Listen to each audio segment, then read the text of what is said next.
It's happening on public platforms. Some Jews of colour have told the BBC they are often ignored. Our reporter Shimon Freeman-Powell has this.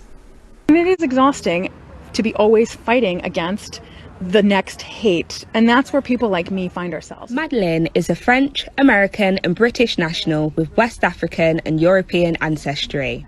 She's also Jewish and can find herself being caught in the crossfire when it comes to defending her identity. We're always fighting against this and that, and if it's, the Afro-Caribbean community having issues with, the Jewish community not understanding that there are Afro-Caribbean Jews, or if it's the Jewish community being angry at the Afro-Caribbean community for not fighting against anti-Semitism, it's like, These experiences were made worse in recent weeks when grime star Wiley took to social media to share anti-Semitic hate speech, some from white supremacist accounts. Madeleine says, although highly offensive, these dangerous slurs often come from a place of ignorance, and when shared by someone also from an ethnic minority group, it can have further consequences. What I am upset about is when it becomes a movement and people start to normalize it, and that starts to spread. That's what concerns me, is more the mass of ignorant, hateful behavior.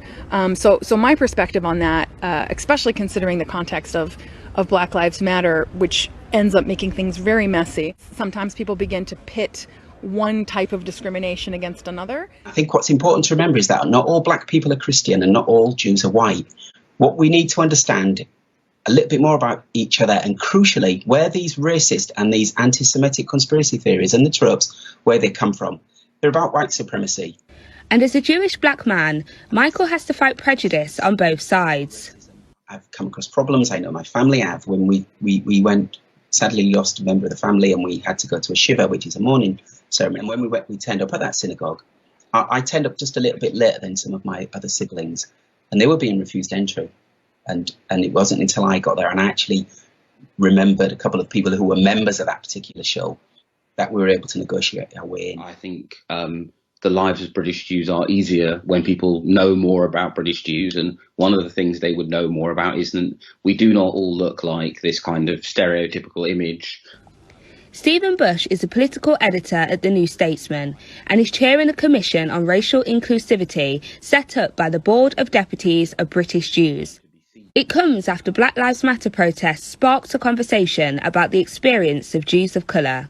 As a personal experience, most of the anti-Semitism I experience is because, someone, whether they're white, whether they're black, sees someone with dark skin, thinks they can't possibly be Jewish, and they say something that is deeply and painfully anti-Semitic. And it makes me feel unwelcome. It makes me feel unwelcome because they don't like Jewish people. It also makes me feel unwelcome in my own skin. And ultimately, we're trying to do the same thing, which is to build a flourishing, multi-ethnic democracy in which everyone can get on and flourish.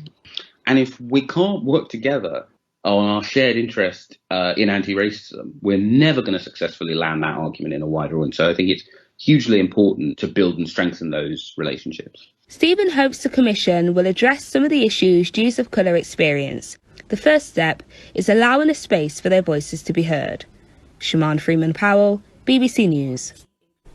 Let's talk to Rabbi Charlie Baginski, who is the director of a movement called Liberal